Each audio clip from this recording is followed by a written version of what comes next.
welcome back to the channel. Alice here. Today I am in Colorado Springs and I'm going to be showing you a couple of things that you won't want to miss if you're coming to visit this part of Colorado. It's springtime here, aka the mud season in Colorado. The snow is just starting to melt. Many of the ski areas closed just a couple of days ago, so I'm here more on the east side of Colorado where the sun is shining. The weather is a little bit warmer and there is a little bit more to do. Right now I'm driving up the Pikes Peak Highway. This takes you to the summit of Pikes Peak, which is one of only two 14ers that you can actually drive to the top of here in Colorado. So if getting to the top of a 14er is on your list, this is a great way to do that. Now, unfortunately, the road is only open till mile 13 right now because of ice and snow near the summit. But normally you can drive all the way to the top in the summer months. From May to October, you will need a reservation to do that in the main season. But right now you're free to just drive up. It was $10 to get into the gate for this road. And I'm on my way up to mile 13. I've never done this, so I'm excited to see the view. The weather is really nice today. It's about 60 degrees down here at the lower elevation. So we'll see what it's like when we get closer to the top. One of the really neat adventures that you can have up here if you are backcountry equipped for skiing and snowboarding is actually hike up these slopes from here at the parking lot and ski or snowboard down. There's a group that's actually heading up right now, so I might stay and just try to catch them as they head down one of these slopes. Now, I'm definitely not prepared to do that today. I do have my downhill skis with me, but I'm not prepared to head up into the backcountry with them. So I'm just gonna check out some of the people that are doing that, but that's a really cool adventure and thing to do. You know, when the ski areas close here, the backcountry skiing season really starts for a lot of people. There's just no shortage of adventures here in Colorado, which is why it's one of my favorite states. I've stopped in the town of Manitou Springs. This is a little town just outside Colorado Springs. It's also where Manitou Incline is, which we're going to do in a little bit. It's a really cute old town. Lots of historic shops here, restaurants, old arcades, lots of stuff for families to do, lots of great shops.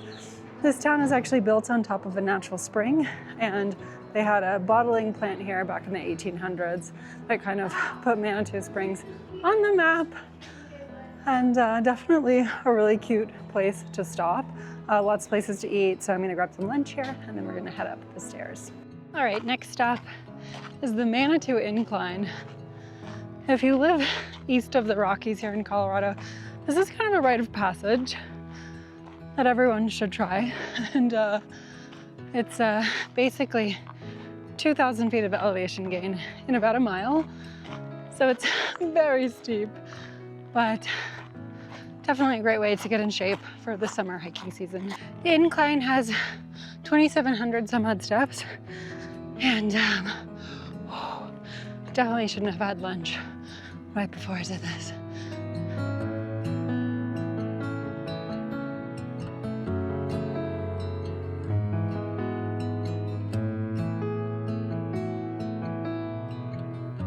Okay, we are at over 1,800 steps now, which means only about 1,000 more to go. It is really, really steep. But the view up here is pretty amazing. Quick breather. All right, we're almost there. Let's go.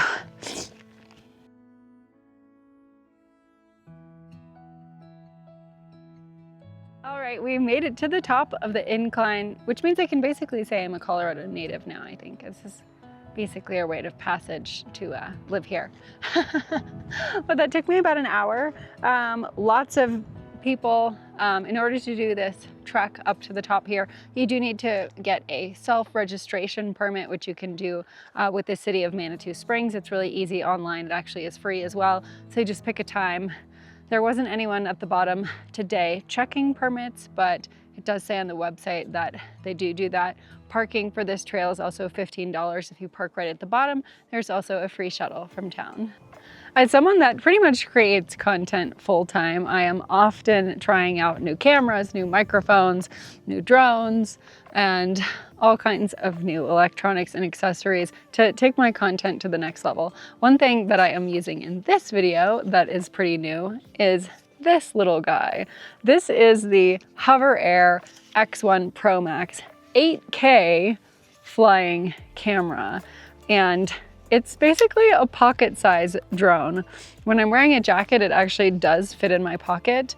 On the way up here, I just brought it in this teeny tiny little bag right here that I actually put the camera that I'm shooting on and my phone in. So pretty easy to just put this in your pocket and go anywhere.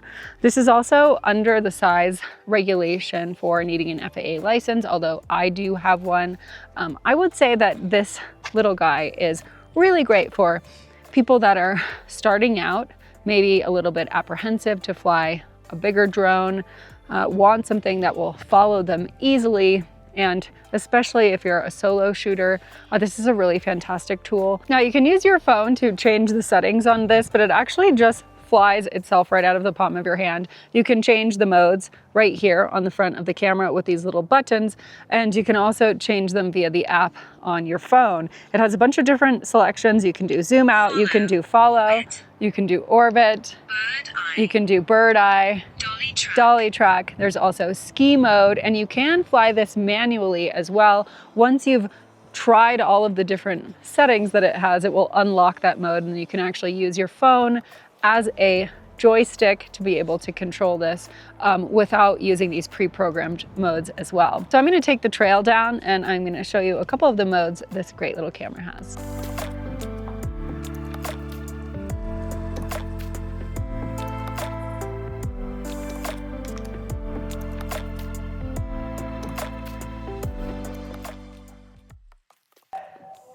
The Southwest region has a ton of history from ancient Pueblo people and other Native Americans as well.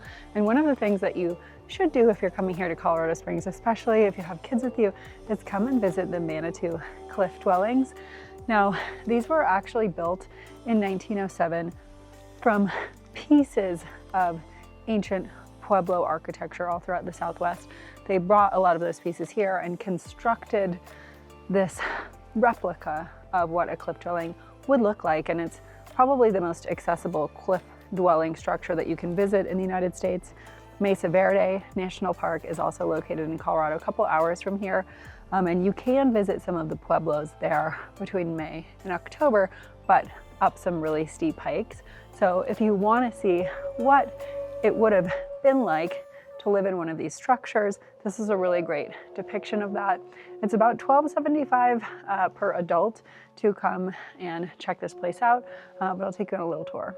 While this cliff dwelling may not be a real historical artifact, it still is really old, and it's really cool to see the different depictions of the way in which Pueblo people would have lived.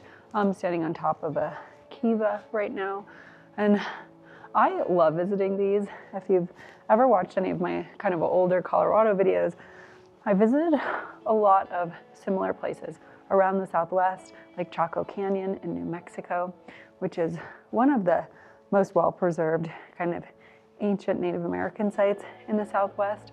And I definitely recommend visiting some of these if you're out road tripping this area of the country.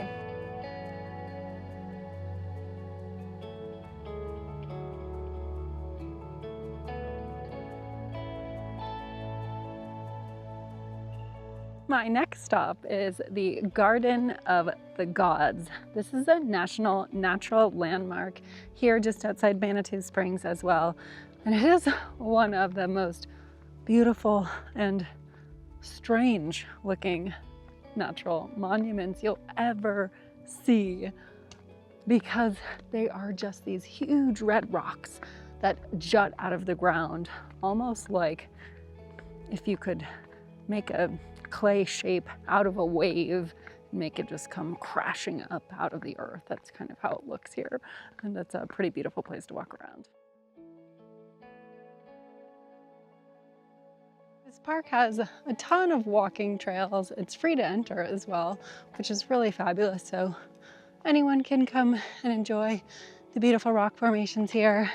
It's also a really popular place to rock climb because I think, as you can tell, there are tons of really fantastic pitches here for rock climbing enthusiasts, especially if you're learning to rock climb.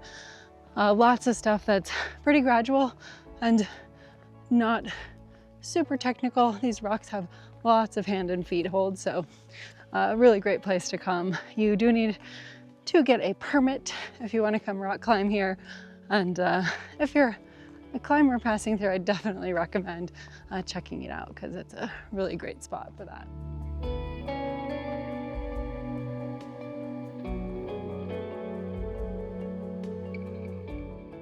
This is likely my last stop of the day. Behind me is a rock formation called Balanced Rock, and around the 1890s, there was a local kid that actually charged people 25 cents to get their photo taken right underneath a rock.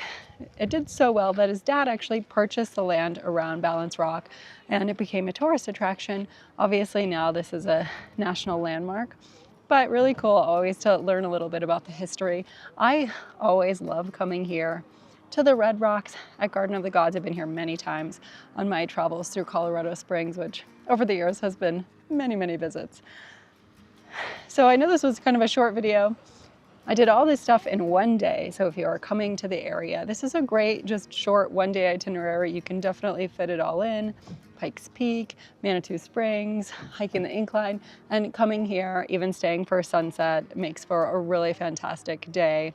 And I know this was a little bit outside my normal adventures, more relaxing, more doable for everybody. So I hope you enjoyed coming along with me today. Thanks so much for watching, and I'll see you guys in the next one.